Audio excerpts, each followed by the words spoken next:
வணக்கம். ஜவைஜெட் from ஜவாதுபட்டிபுதூர் power writer அப்படிங்கிற YouTube channel மூலமாக உங்களை மீண்டும் சந்திப்பு ரொம்ப மற்றற்ற மகிழ்ச்சி. அத்தோடு எங்கள் சேனலை சப்ஸ்கிரைப் பண்ணுங்கள், பெல் பட்டன் அழுத்த மறந்துடாதீங்க. அத்தோடு எல்லாத்துக்கும் ஷேர் பண்ணுங்கள். அதாவது செக்ஸ் விஷயத்தில் ஒவ்வொருத்தவங்களுக்கு ஒரு விருப்பம் இருக்கும்.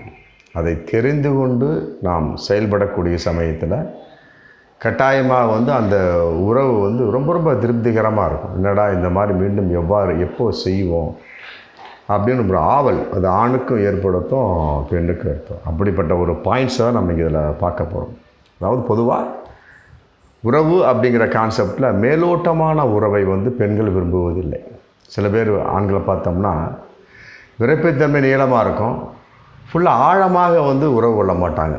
யோனி துவாரத்தில் பெண் குறிக்குள்ள ஆழமாக பண்ணணும். அதுக்கு தகுந்த மாதிரி ஸ்டெப்பு போடணும், அதுக்கு தகுந்த மாதிரி கால்களை மேல் நோக்கி வச்சுக்கிட்டு என்னென்ன பண்ணணுமோ அதெல்லாம் செய்யாமல் என்னமோ வச்சமா எடுத்தமா போனோமா அப்படின்னு இருப்பாங்க. அதை பல பெண்கள் விரும்புவதில்லை. நல்லா புரிஞ்சுக்கிட்டிங்களா? உறவு வகையில் பெண்கள் மிகவும் விரும்புவது என்ன தெரியுமா? தன் யோனி முழுவதுமே ஆண்குறி உள்ளே நுழைந்து மேலே சென்று வர வேண்டும். அதான் ஒரு பெண் விரும்பக்கூடிய ஒரு சூழல். அதுக்கு தகுந்த மாதிரி எந்த அளவுக்கு சில பேருக்கு சின்ன ஆண்குறியாக இருக்கும், ஆண்குறி சிறுத்து, அப்போ என்ன பண்ண முடியும்? அதுக்கு தகுந்த மாதிரி கால்களை மேலே தூக்கிக்கணும். இந்த மாதிரி பல ஸ்டெப்ஸ் தெரிஞ்சுக்கணும். நீளமான ஆண்குறி இருக்கக்கூடிய சமயத்தில் தூக்க வேண்டிய அவசியம் இல்லை. கால்களை இரண்டாக பிளந்து உள்ளே ஆண்குறி பெண் குறிகள் நுழைத்தாலே போதும், முடிஞ்சு போச்சு, ஃபுல்லாக இறங்கிடும். இதை ஒரு பெண் விரும்புவாள். சின்னதாக ஒரு ஆண்குறி இருக்கக்கூடிய ஒரு ஆண் என்ன பண்ணுவான்? என்ன பண்ண முடியும்? கால்களை மேலே தூக்கிக்கணும். இல்லையா, கீழே ஒரு தலைவாணி கீழே வச்சுக்கணும், இடுப்புக்கு கீழே வச்சுக்கிட்டு அதுக்கு தகுந்த மாதிரி, அதாவது இந்த ஷேப்பில் ஒரு பெண்ணோடு ஒரு ஆண் உறவு கொள்ளக்கூடிய ஒரு சமயத்தில் என்ன ஆகும்? ஆண்குறி முழுவதுமே யோனி துவாரத்துக்குள் பெண் குறிக்குள் உள்ளே நுழைந்து மேலே வரக்கூடிய சமயத்தை ஒரு பெண் ரொம்ப விரும்புவாள். ஆமாம், அதாவது பொதுவாக தன்னுடைய யோனி முழுவதுமே ஒரு ஆண்குறி உள்ளே சென்று வர வேண்டும் அப்படிங்கிறத ஒரு பெண் விரும்புகிறாங்க அப்படிங்கிறத ஒரு ஆண் புரிஞ்சுக்கணும். இது ரொம்ப முக்கியமான விருப்பம். அடுத்த விருப்பமாக நாம் பார்ப்பது ஒரு ஆணுடைய விருப்பம். ஒரு செக்ஸில் என்ன அப்படின்னா, பல பெண்களிடம் பல ஆண்கள் எதிர்பார்க்குறாங்க, ஆனால் அது பல பெண்கள் செய்வதில்லை அப்படிங்கிறது வருத்தத்துக்குரிய விஷயம். காரணம் நம்முடைய தமிழ் பண்பாடு, தமிழ் கலாச்சாரம் அப்படிங்கிற ஒரு சில விஷயம்.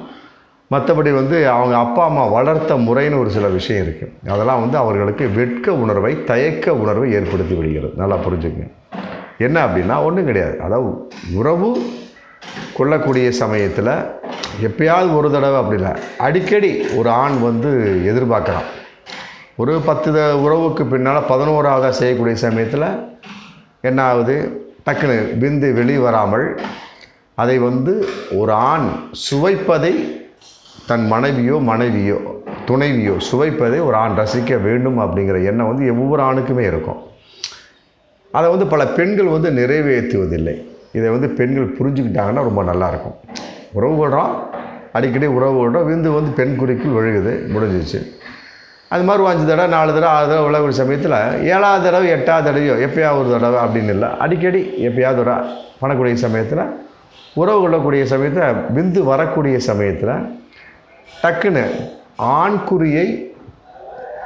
தன்னுடைய ஆண்குறியை பெண் வாய்க்குள் நுழைத்து அந்த விந்து அந்த பெண் சாப்பிடுவதை ஒரு ஆண் ரசிக்கின்றான் அப்படிங்கிறத ஒரு பெண் உணர வேணும். இது ஆண்களுடைய விருப்பமாக இருந்துகிட்டு இருக்கு.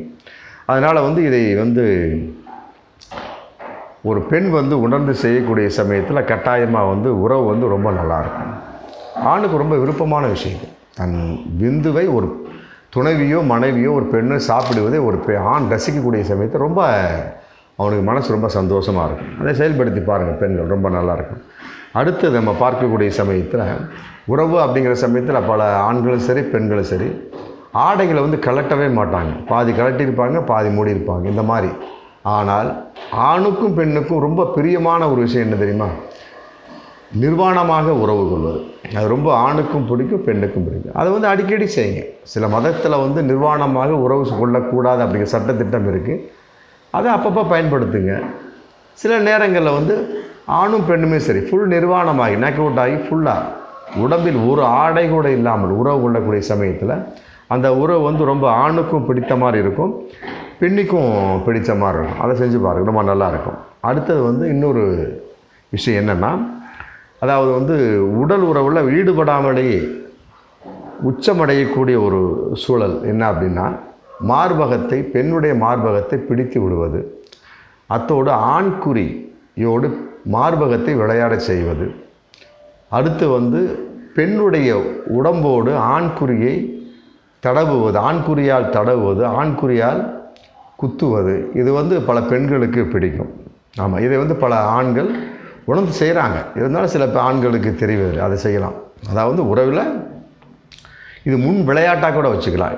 இப்படி பண்ணக்கூடிய சமயத்தில் டக்குன்னு என்ன ஆகும், அவங்களுக்கு உச்சகட்டம் வர வாய்ப்பு இருக்குது. அப்படிங்கிறப்ப உறவுங்கிற கான்செப்ட் ரொம்ப ஈஸியாக உங்களுக்கு கம்பெனி தருவாங்க. அதாவது ஆண்குறியை மார்பகத்தோடு தேய்ப்பது, பெண்ணின் உடலில் தேய்ப்பது, மற்றபடி வந்து ஆண்குறியோடு மார்பகத்திற்குள் நுழைப்பது, மார்பகத்தை பிசைந்து விடுவது, மற்றபடி வந்து உடம்போடு உடம்பாக மார்பகத்தில் மற்றபடி ஆண்குறியை தடவுவது, இதெல்லாம் வந்து ரொம்ப சில பேருக்கு பிடித்த ஒரு விஷயமாக, பல பெண்களுக்கு விஷயமாக இருந்துகிட்ருக்கு. அதை வந்து ஆண்கள் உணர்ந்து செஞ்சாலும் ரொம்ப நல்லாவே இருக்கும். அடுத்தது வந்து முன் விளையாட்டுகள் இல்லாமல் வந்து உறவு கொள்வது பல பெண்களுக்கு பிடிப்பதில்லை. அதை வந்து பல ஆண்கள் கூர்ந்து கவனிக்கணும். எடுத்தவுடனே அவுத்தமா கவுத்தமா அப்படின்னு போகக்கூடாது. புரியுதுங்களா? முன் விளையாட்டுகள் முத்தமிடுதல், தழுவுதல், கட்டிப்பிடித்தல், பிறகு பெண் குறிக்குள், ஆமாம், காமநீர் வந்து விட்டதா, மதன நீர் வந்து விட்டால் டெஸ்ட்டு பண்ணிட்டு அப்புறம் ஆண்குறி நுழைத்தல், இதெல்லாம் பல செய்யணும். பிறகு உறவு கொள்வது இதெல்லாம் இருக்குது. அதெல்லாம் இல்லாமல் எடுத்த உடனே நம்மளால் என்ன பண்ணுவோம், டக்குன்னு பெண் குறிக்குள்ளே தன்னுடைய குறியை வச்சுருவான். ஏற்றுக்கொள்ள மாட்டாங்க பல பெண்கள். அதனால் வந்து முன் விளையாட்டுக்கள் பல விதமாக செஞ்சு பிறகு உறவு கொள்வதை ஒரு பெண் விரும்புகின்றாள். அதை வந்து பல பெண்கள், பல ஆண்கள் புரிந்து கொள்வதில்லை. அதனால் வந்து இதை ஆண்கள் புரிஞ்சுங்க, ரொம்ப நல்லாயிருக்கும்.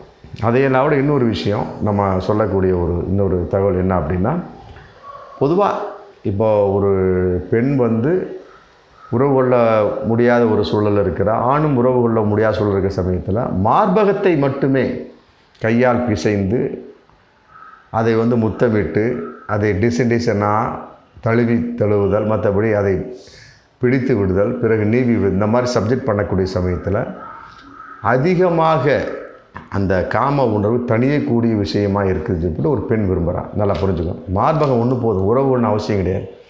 தன்னால் முடியாத ஒரு சூழல், மாதவிலக்கு நேரத்தில் கூட இதை செய்யலாம். மாதவிலக்கு நேரத்தில் மத சட்டங்கள் தடுக்குது, உறவு கொள்ளக்கூடாது அப்படிங்கிற கான்செப்ட். அதனால் வந்து என்ன பண்ணலாம், நீங்கள் மார்பகத்தை மட்டும் பிசைந்து விடுவது, மார்பகத்தை முத்தமிடுவது, சப்புவது, மற்றபடி வந்து அதை சுவைப்பது, கைகளை பிணைந்து விடுவது, இப்படி பலவிதமாக மார்பகத்தை மட்டும் கைகள், மார்பகம் ப்ளஸ் கைகளை மட்டும் ஒரு ஆண் பயன்படுத்தக்கூடிய சமயத்தில் உச்சகட்டத்தை அடைகிறாள் ஒரு பெண் அப்படின்னு ஒரு ஆய்வு சொல்லுது. இதை செஞ்சு பாருங்கள், ரொம்ப நல்லாயிருக்கும். அடுத்தது வந்து இன்னொரு விஷயம், நம்மால் வந்து எடுத்த உடனே டக்கு புக்குன்னு செஞ்சுட்டு படுத்து தூங்கிடுவார். அதோட முடிஞ்சு காலைல எப்படா விடின்னு பார்த்துட்ருப்பார். இந்த மாதிரி பல ஆண்கள் இருக்கிறாங்க. ஆனால் சில ஆண்கள் அப்படி இல்லை. ஒரே இரவில் வந்து 2 தடவை 3 தடவை உறவு கொள்ளக்கூடிய ஆண்கள் இருக்கிறாங்க. ஆமாம், அதனால் வந்து பல பெண்கள் என்ன விரும்புகிறாங்க அப்படின்னு நல்லா புரிஞ்சுங்க.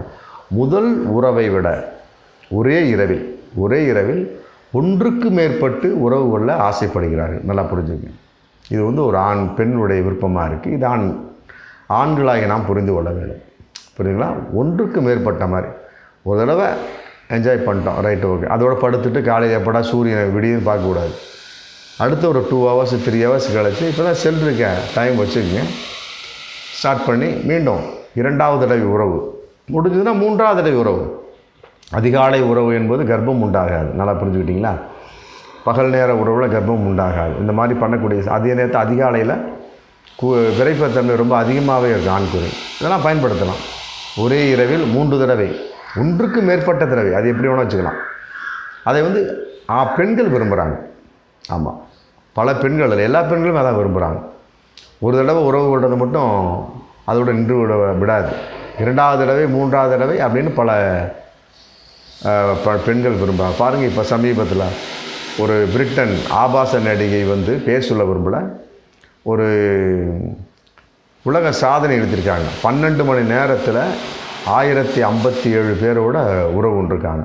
இது வந்து உலக சாதனையாக, வெட்கக்கேடான ஒரு சாதனையாக இருந்தாலுமே கூட இந்த இடத்துல நான் சொல்லுவது என்னென்னா, ஒரு பெண் வந்து ஒரு ஆணினுடைய ஒரு தாக்கத்தை எந்த அளவுக்கு தாங்க முடியும் அப்படிங்கிற ஒரு கான்செப்ட். மினிமம் 50 பேர், மினிமம் 50 பேரை வந்து ஒரே இரவில் ஒரு பெண் தாங்குவாள். ஆமாம், அதற்கு மேல் தாங்க மாட்டாள் என்பது ஆய்வு. ஆனால் இந்த மாதிரிலாம் ஒரு உலக சாதனையை பார்க்கக்கூடிய சமயத்தை, இப்படிலாம் ஒரு நடைபெறக்கூடிய சமயத்தில் 12 மணி நேரத்தில் 1057 பேரை வந்து ஒரு பெண் தாங்கியிருக்கா, ஒரு ஆபாச நடிகை தாங்கியிருக்கா, பிரிட்டன் நடிகை அப்படின்னா எங்கொப்பா பாருங்கள். அது 12 மணி நேரத்தில் இது உலக சாதனையாக இந்த அளவுக்கு இருக்கக்கூடிய சமயத்தில் அந்த ஆபாசனை என்ன பண்ணுறாங்க, மீண்டும் சொல்கிறான், நான் மீண்டும் தயாராக இருக்கிறேன், இதை அடிக்கடி நான் நிகழ்த்துவேன் அப்படிங்கிறான். இந்த மாதிரி சொன்ன சமயத்தில் ஆஸ்திரேலியாவில் அந்த ஆபாசனை நுழையவே விடலை, நீ உள்ளவே வராதமா அப்படின்ட்டாங்க. அந்த மாதிரிலாம் இருக்குது. அப்போ இதில் என்ன தெரியுது, ஒன்றுக்கு மேற்பட்ட உறவை பெண்கள் விரும்புகிறார்கள். இதை ஆண்கள் புரிந்து கொண்டால் உறவும் இனிக்கும், வாழ்க்கையும் இனிக்கும். பார்ப்போம் மீண்டும் அடுத்த வீடியோ. நன்றி.